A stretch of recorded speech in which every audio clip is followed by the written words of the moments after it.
지난 이야기. 시어머니가 내 명의로 만든 5천만 원 빚. 카페는 망했고 연락은 두절. 시누이도 3천만 원 당했다. 남편은 엄마 편만 들었다. 시어머니는 말했다. 며느리가 시어머니 돕는 게 당연하다고. 나는 결심했다. 변호사를 만나기로. 월요일 오전 10시. 법률사무소 상담실. 변호사는 50대 중반의 여성이었다. 차분한 목소리로 물었다. 상황을 자세히 설명해 주세요. 나는 처음부터 차근차근 설명했다. 시어머니의 보증 요청, 남편의 설득, 몰래 진행된 추가 대출, 카페 폐업과 연락 두절. 변호사는 고개를 끄덕이며 들었다. 메모를 하더니 물었다. 증거는 어느 정도 있나요? 나는 준비해간 자료를 꺼냈다. 시어머니와의 카톡 대화, 보증만 선다는 약속이 담긴 내용, 은행 대출 서류, 내가 모르는 사이 진행된 신용 대출 증명, 남편과의 대화 녹음, 엄마가 내 명의로 더 빌렸다는 자백. 변호사가 자료를 꼼꼼히 봤다. 그리고 말했다. 승소 가능성 있습니다. 나는 숨을 크게 쉬었다. 변호사가 설명을 이었다. 명의 도용은 형사상 사기죄에 해당합니다. 보증만 선대는 약속과 달리 추가 대출을 몰래 진행했으니까요. 또한 민사상으로도 부당이득 반환 청구가 가능합니다. 다만 시간이 좀 걸립니다. 형사 고소 후 수사, 민사소송까지 하면 1년 이상. 저는 기다릴 수 있어요. 변호사가 미소 지었다. 좋습니다. 우선 내용 증명을 보내죠. 상환 기획 제출 요구하고 응하지 않으면 형사 고소. 이렇게 진행하면 됩니다. 대부분은 내용 증명 받고 놀라서 합의하려고 연락 옵니다. 정말요? 네. 가족이라고 방심했다가 법적 대응 시작하면 당황하죠. 나는 고개를 끄덕였다. 그럼 바로 진행해 주세요. 변호사가 서류를 작성하기 시작했다. 이틀 후 수요일 내용 증명이 발송됐다. 수신인 김명자, 시어머니 이름이었다. 내용은 명확했다. 귀하는 며느리 김지은 명의로 무단으로 신용대출 3천만 원을 실행했습니다. 이는 명의 도용 및 사기에 해당합니다. 본 내용 증명 수령 후 7일 이내 전액 상환 계획을 제출하시기 바랍니다. 미이행 시 형사 고소 및 민사상 손해배상 청구 진행하겠습니다. 나는 사본을 읽으며 떨렸다. 정말 이렇게까지 하는구나, 가족에게. 하지만 돌아갈 수 없었다. 내용 증명 발송 다음 날 남편에게 전화가 왔다. 여보, 엄마한테 내용 증명 갔는데 이게 무슨 짓이야? 나는 차분하게 답했다. 당연한 절차야. 어머니가 안 갚으시잖아. 남편이 목소리를 높였다. 법적 조치까지 할 거였으면 나한테 먼저 말하지 그랬어. 말했잖아. 일주일 기다렸는데 당신도 어머니도 아무 연락 없었어. 엄마 지금 패닉 상태야. 며느리한테 내용 증명을 받다니. 그건 어머니 잘못이고. 남편이 한숨을 쉬었다. 제발 취소해줘. 우리 엄마 창피하게 하지 마. 나는 웃음이 나왔다. 창피? 내 명의로 5천만 원 빚 만든 건 안 창피해? 그건 엄마도 어쩔 수 없었다니까? 나는 전화를 끊었다. 더 이상 대화가 소용없었다. 그날 저녁 시어머니에게 전화가 왔다. 처음으로 2달 만에. 받지 않았다. 문자가 왔다. 지은아, 우리 얘기 좀 하자. 엄마가 잘못했어. 나는 답장을 보냈다. 변호사 통해서 연락하세요. 제 번호로는 받지 않겠습니다. 시어머니에게서 연락이 또 왔다. 지은아, 제발. 엄마가 무릎 꿇을게. 내용 증명 취소해줘. 나는 답하지 않았다. 다음 날 금요일, 변호사에게 전화가 왔다. 상대방 변호사에게 연락 왔습니다. 시어머니가 변호사를 선임했나요?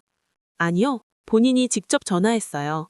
합의하고 싶다고. 시간을 달라고 하더군요. 변호사가 물었다. 어떻게 하시겠어요? 합의 조건 들어보고 싶어요. 알겠습니다. 상대방 만나서 얘기해보죠. 일주일 후 변호사 사무실에서 만남이 잡혔다. 나는 변호사와 함께 앉았다. 반대편에는 시어머니 혼자.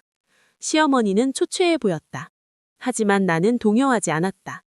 변호사가 입을 열었다. 합의 의사 있으시다고요?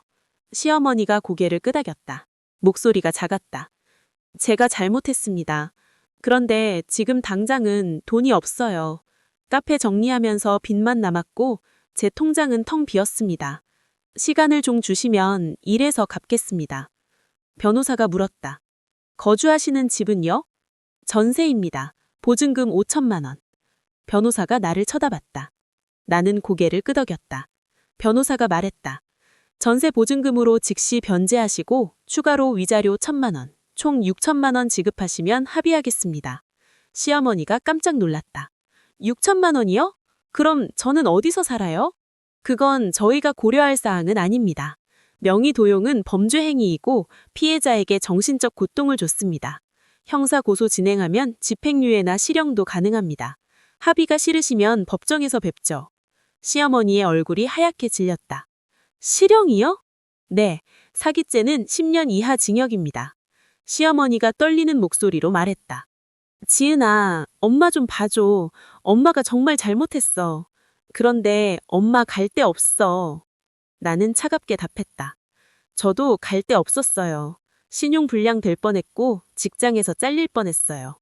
그때 어머니는 뭐라고 하셨죠? 며느리가 시어머니 돕는 게 당연하다고? 시어머니가 말문이 박혔다. 변호사가 말했다. 이번 주 금요일까지 답변 주세요. 합의, 아니면 고소. 선택하시면 됩니다. 미팅은 끝났다. 시어머니는 떨리는 다리로 일어났다. 나가면서 나를 봤다. 눈물이 가득했다. 하지만 나는 외면했다. 그날 밤 남편이 집에 왔다. 여보, 엄마 전셋집까지 빼앗으려고? 빼앗는 게 아니라 내 빚 갚는 거지. 엄마 갈 데 없으면 어떡해. 어머니 오빠 있잖아. 거기 가시면 되지. 남편이 소리쳤다. 당신 진짜 이럴 거야? 가족한테 이렇게까지 할 거야? 나는 남편을 똑바로 봤다. 당신은 뭐 했는데? 남편이 멈칫했다. 엄마가 내 명의로 대출받을 때 당신 알고 있었잖아. 나한테 숨기고 엄마 편 들고. 그게 가족이야? 남편이 할 말을 잃었다. 나는 계속 말했다. 당신은 남편 자격 없어. 나 지킬 생각은 안 하고 엄마만 감싸고. 나는 이제 지쳤어. 남편의 눈에 눈물이 고였다. 미안해. 내가 잘못했어. 그런데 이제 와서 어떡해. 엄마한테 집까지 빼앗으면. 나는 짐을 쌌다. 난 며칠 친정에 있을게. 당신 생각 좀 해봐. 엄마 편 들 거면 우리 이혼하자. 남편이 손을 뻗었다. 여보, 제발. 나는 문을 나섰다. 그 주 금요일 변호사에게 연락이 왔다. 상대방이 합의 수락했습니다. 나는 안도의 한숨을 쉬었다. 정말요? 네, 전세 보증금 5천만 원, 위자료 1천만 원. 다음 주 화요일까지 입금하고 합의서 작성하겠답니다. 고소는 취하하시는 거죠? 나는 잠시 생각했다. 네, 돈만 받으면 됩니다. 화요일 오후 내 통장에 6천만 원이 입금됐다. 나는 통장을 보며 울었다. 2천만 원은 원금, 3천만 원은 내 명의 대출 상환, 1천만 원은 내가 받은 상처값. 끝났다. 변호사 사무실에서 합의서를 썼다. 시어머니는 오지 않았다. 대리인이 왔다. 서명을 마치고 나왔다. 변호사가 악수를 청했다. 잘 싸우셨습니다. 고맙습니다. 변호사님 아니었으면 못했어요. 아니에요. 본인이 포기 안 하셨으니까요. 가족한테 법적 대응한다는 게 쉬운 결정 아니거든요. 나는 고개를 끄덕였다. 그날 저녁 남편에게 문자를 보냈다. 합의 끝났어. 어머니가 전액 갚으셨어. 우리 얘기는 따로 하자. 남편에게서 전화가 왔다. 받지 않았다. 문자가 왔다. 여보, 미안해. 내가 정말 잘못했어. 다시 시작하자. 엄마 일은 내가 책임질게. 나는 답장을 보냈다. 늦었어. 당신은 끝까지 날 지키지 않았어. 나 이제 혼자 살고 싶어. 이혼 서류 보낼게. 한 달 후 남편과 협의 이혼했다. 위자료는 받지 않았다. 그냥 깨끗하게 정리하고 싶었다. 나는 작은 원룸으로 이사 왔다. 남은 돈 3천만 원으로 새 출발 준비를 했다. 어느 토요일 오후 나는 카페에 앉아 있었다. 창밖을 보며 생각했다. 지난 1년 정말 힘들었다. 가족이라는 이름에 속았고 배신당했고 싸워야 했다. 하지만 후회는 없다. 내가 나를 지켰으니까. 휴대폰이 울렸다. 은지였다. 신우이. 언니 이혼했다며? 응, 오빠한테 들었어? 네, 오빠한테 들었어요. 언니 잘하셨어요. 저도 언니처럼 할 걸 그랬어요. 그냥 참고 갚았거든요. 은지야, 지금이라도 늦지 않았어. 내가 소개해줄까? 내 변호사님. 은지가 잠시 침묵했다. 언니, 저 사실 지금 준비 중이에요. 어머니한테 받은 돈, 그거 받아낼 방법 찾고 있어요. 나는 미소 지었다. 잘했어. 필요하면 언제든 연락해. 고맙습니다, 언니. 전화를 끊고 나는 커피를 홀짝였다. 따뜻했다. 이제 시작이다.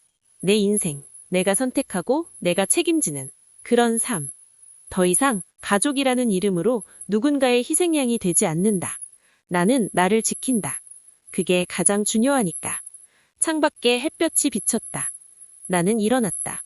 새로운 하루를 시작할 시간이다. 시청해주셔서 감사합니다.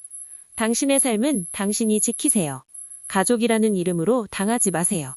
구독과 좋아요 부탁드립니다.